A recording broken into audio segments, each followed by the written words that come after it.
What's up, guys? Welcome back. Last time I was out, get under the light here, there was a whole bunch of us. We had a good train going, but my bike was in poor repair.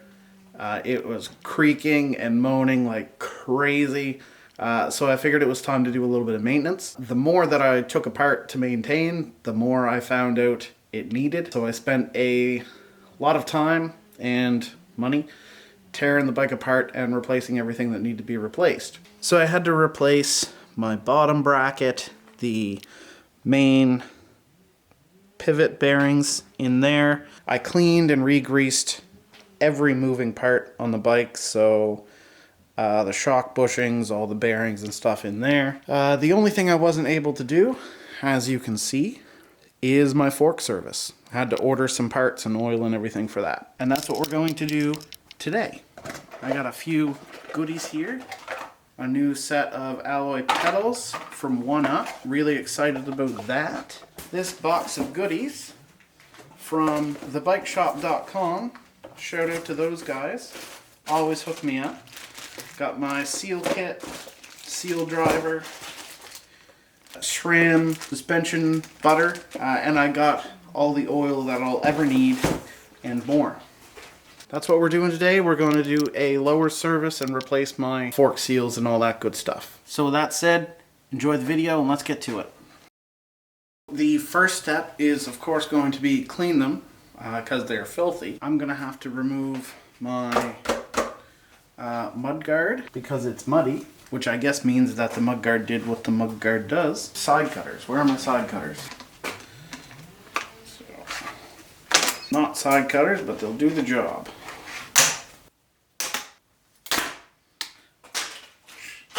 Alright, it's a little aggressive, but whatever. Now that that's gone, I'm going to use my little pump sprayer with just some diluted Simple Green and a soft brush and clean everything up. Welcome to my floor. I'm going to put it in a bucket just to catch everything. You want to make sure that the fork is really clean because all the dirt and shit around the seals, you don't want that getting inside. Also, they tend to build up a lot of really nasty gunk around the crown race. So just make sure you're being super thorough when you clean this up. I'll probably speed this up.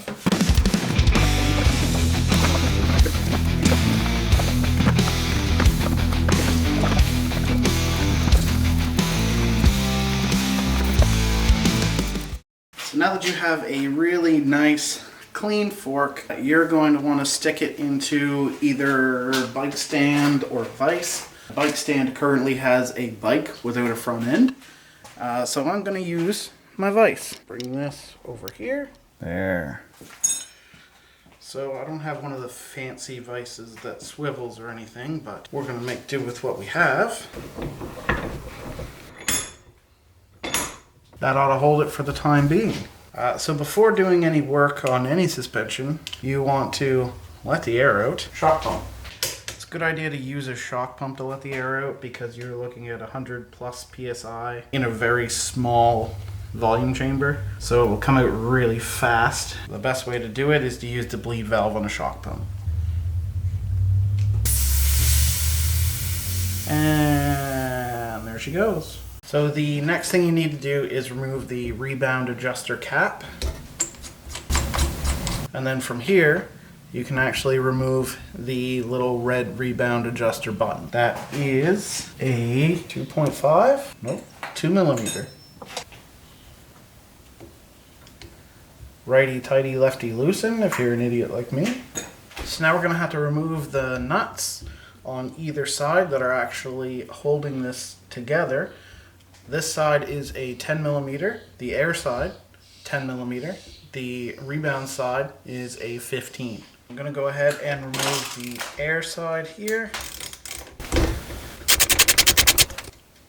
Nothing to it. Also, you wanna make sure that you're keeping everything that you take off of this, keep it in order in a nice clean spot. Save yourself the headache later.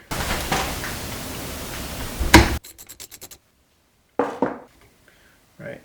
Now that those are removed, there's really nothing holding your lowers on there other than friction and willpower. So this next part, they sell an actual tool for this. There's some stiction between the actual internals and the lowers. So we have to knock them loose fairly gently. Like I say, there is a special tool for it, but I'm cheap and don't have that. So what we're going to do is we're going to thread those nuts back on there, leaving about a 5mm gap. And we're going to use the sockets that we took them off with to hammer them out. So first the air side. This is terrifying, I don't like it. There we go. So now you can take that nut back off of there. And then the 15mm rebound side. Tippy taps. Gentle tippy taps. There we go. Now there are some crush washers here, some O-rings. You want to be really careful that you don't lose them if you're not replacing them. I'm replacing them, which is good because I just lost one under the bench. So then you want to place a bucket of some sort. See, bucket. Under the legs. And you're actually going to rotate this and take the lowers off. There will be oil in there, hence the bucket. So now you've got everything apart. You've got the lowers separated from the rest of the fork.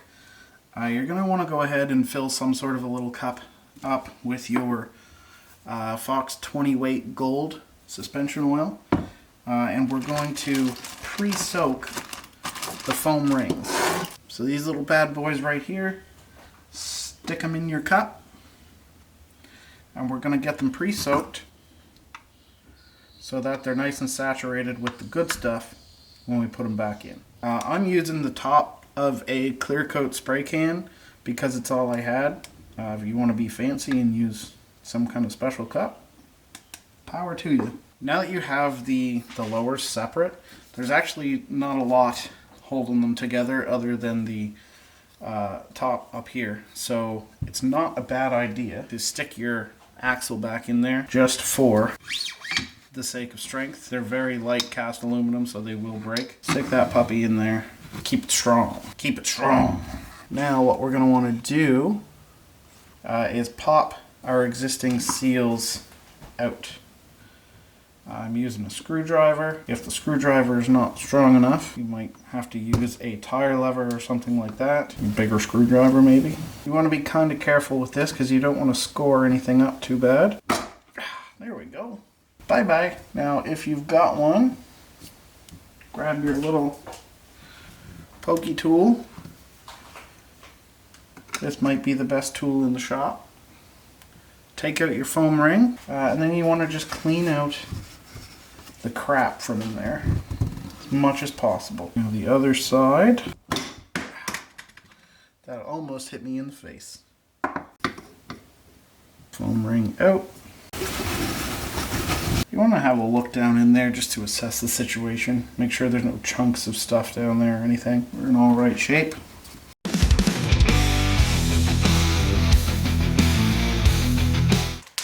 Next up, you're going to want to throw a little bit of grease at these puppies. SRAM butter friction reducing grease. There are other cheaper versions of this too if you don't want to spend your money on SRAM, however you want to say it. Want to get a little bit and just put it on the inside of those seals. Don't need to load them up too much, just enough. Beautiful. Now is the time we're going to put these back together. Make sure that you don't put these the wrong way. Right? Make sure that your damper side is on the damper side and your air spring side is on the air spring side. I know it sounds obvious, but it's easy to screw that up.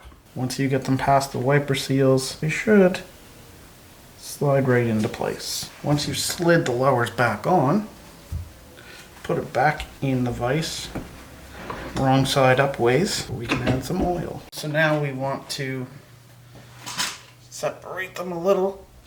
There we go. Because now it's time to put some oil in there. So you're going to want one of these and your oil. 40 milliliters of the 5-weight PTFE, and that's going to go in the damper side, the rebound side, if I can open it. 20. And guess what? I'm gonna do that again because 20 plus 20 equals 40. You came here for bike stuff. Who thought you'd be learning math today? Oh, she loves it. Beauty. And then on the other side, on the air spring side, you want to put 10 mils of the 20 weight gold. Now this stuff is thick as hell, so it might take a while to actually push it in there.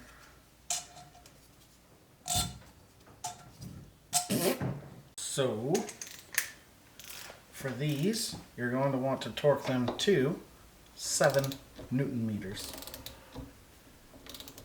I don't know what that is in freedom units, so do your own conversions, but it's not very much.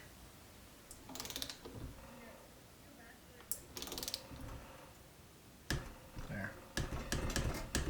Not very much at all. I actually don't have a 1/4 inch drive 15 millimeter socket, so I'm going to do the damper side by feel. Wouldn't suggest it. I would use a torque wrench if at all possible. You can stick your rebound adjuster back on. Also, it's a good idea before you start to make a note of your suspension settings, because you will probably fiddle with some stuff and they'll go out of whack. I did not do that, but that's okay. Forks put back together. Put your preferred amount of air back in it and put it back on the bike. That simple. Now for the final step. Stick her back in. Make sure you have all your headset parts before you do it, or else you'll be wandering around like me. Dust cap. Now after way too long, I can finally put my bars back on. Yeah, boy. And there we go. Fresh fork service. So we're putting it back together. I bought these rotor bolts, but I'm not sure if I want to use them. Check that out. Can you read that? Rotor bolts. Storing and safety. Never change, Amazon. Never change.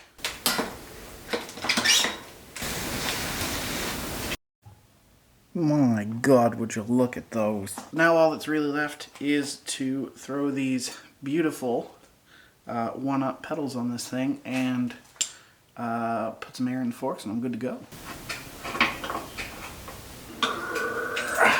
One quick thing, one-up, no stickers with your pedals.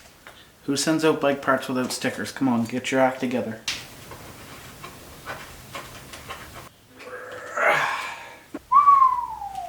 Can we just take a minute and get a look at this thing?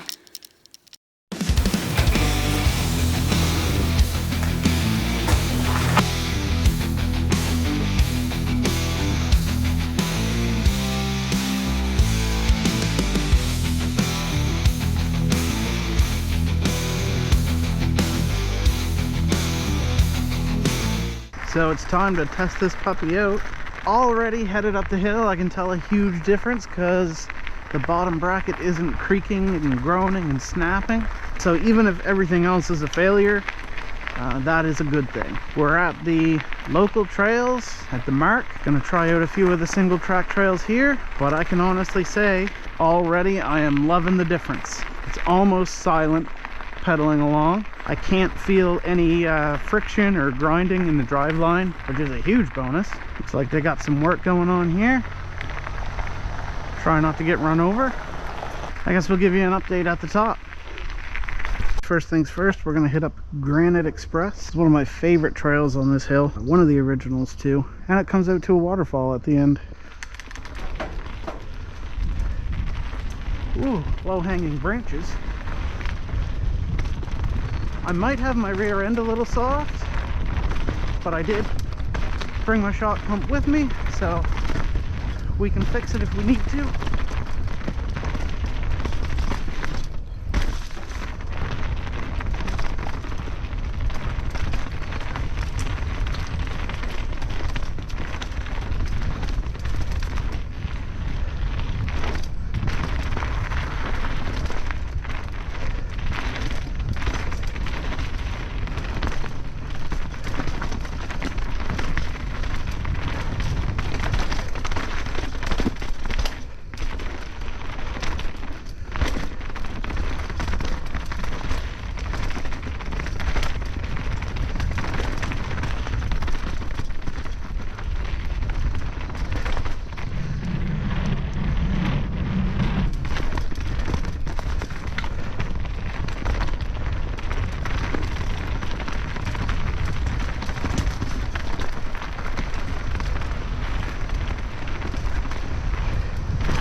Whew. Here we go. Felt pretty good. Maybe a little bit soft in the rear. Softer than I'd like it anyway. Whew. Used almost all my travel, and that's a relatively chill trail. But it felt good, smooth. Suspension wasn't binding anymore. Those new pivot bearings. Sweet. Back up. This next one's called Laser Cats. Excellent name. However, I do feel that the name is kind of wasted on this trail because it's a bit lackluster.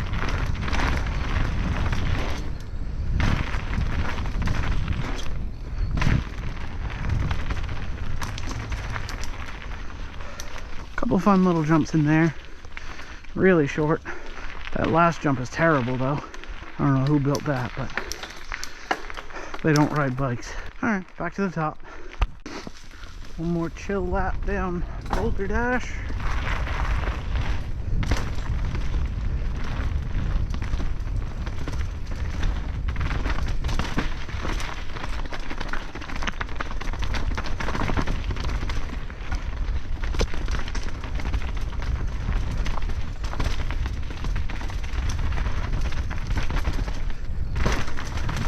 That was close. Oh, what the fuck was that? Didn't sound good at all.